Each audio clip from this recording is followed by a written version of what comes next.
Hey guys, so we are currently hard at work getting these reactions edited for you guys so you can see our reactions to each and every single episode.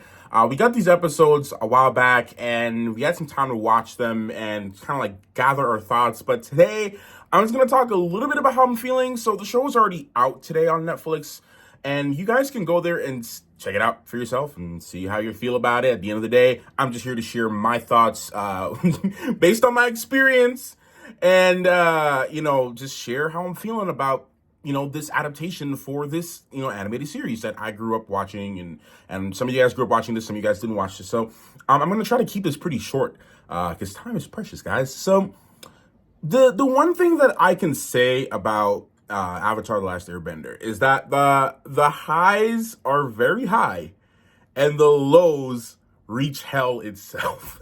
Like literally, that's all I can really say. Because there are times in this series where, they're doing so many things right. And then like 2 seconds later, 2 frames later, 2 shots later, it's bad again. And you're like, okay, how did we end up here? What's going on with this? And, it's a little disappointing. So, but the things they do get right, they do really well. And some of the things they do right are obviously some of the airbending shots. I really loved it compared to M. Night Shyamalan's adaptation of the series. The airbending was amazing. Okay, the airbending, all the bending in general was amazing. Some of the shots I actually really loved. Some of the shots I felt were really grand, really beautiful, really colorful shots. And then there were other shots that were just more questionable. Some of the green screen was more evident. Some of the lighting was not matching up with the background elements and some of the other elements nearby. Some of the costume design elements fell off in certain areas, depending on the lighting and what was going on in that scene. So overall, I think visually I was pretty satisfied with what we got. Musically, I was satisfied with what we got. And even the cast chemistry, I think those are some of the shining points of the series. I actually really like the cast chemistry. Katara had some moments that felt a little to me, but I didn't hate on it too much. It was just kind of missing something.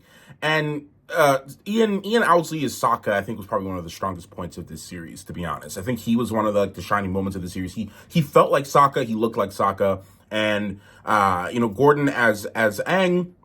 I liked him as Aang, but I also felt like there's certain points he was a little bit too serious. And that was kind of where a lot of the negatives start to come in here. I feel like they were kind of missing the point of this series. They were missing the essence of the series because while they did adapt some things from some of the episodes, they also combined a bunch of other things. And of course, you can't have every single thing be taken out from each and every single episode in the animated series. That's just not ideal. It's not doable. And I don't mind changes. I'm okay with certain changes. I just feel like some of the changes worked for the story. There were some changes that they made and some things that they added for Prince Zuko and Uncle Iroh's story that I felt worked.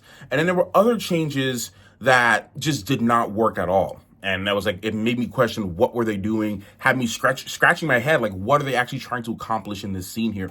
What are they trying to accomplish in the show overall?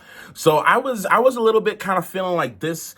And then some episodes I just straight up hated. Like there are certain moments in certain episodes that you'll see from my reaction. Because like I said, we got the press versions of these episodes, a while back. So some of our reactions are a little bit older. We had some time to think about this. But when you guys see the reaction, you'll see what I mean. Like there's some episodes where I just got super heated because I grew up watching the series and I haven't watched it in a long time. But there were certain memories I had from each character in each moment in the show. And there was a certain heart that I felt was missing from this overall series. That is my main point, is that overall, while some of the visuals are great, some of the cast moments were awesome, some of the fight sequences are really well choreographed, the heart of what makes this series great and what makes the storytelling in this series was missing. And that's where everything kind of drops the ball. So I'm kind of feeling like, honestly, like I'm at a 7, like a 6 or a 7 out of 10 on this adaptation. Because again, where it does really well, it does really well. And then where it just drops the ball, it completely and utterly disrespects certain parts of the story elements and certain parts of the story. And the writing overall was just kind of wishy-washy. The writing wasn't even that great in some of the scenes. There were certain lines and deliveries from certain characters where we were like, when we were reacting to it, we were like, what? That was awkward. So, we have to also consider that as well. So, anyways, that's it. I don't want to make this video much longer than this. I hope you guys just check out the series for yourself and let us know your thoughts down below, how you're feeling about the series. If you're a hardcore Avatar fan, I would love to hear from you. I'd love to hear what you have to say about all of this. Leave your thoughts and comments down below, and look out for the reaction. They will be releasing over the course of the next few days to a week at max. Shannon is currently hard at work editing the episodes right now. I'm working on the thumbnails and the SEO and all that other stuff, back-end stuff right now. So, yeah, just stay tight for that. And, yeah, we'll see you guys in the next one. Thank you so much for watching. Clockmaster out.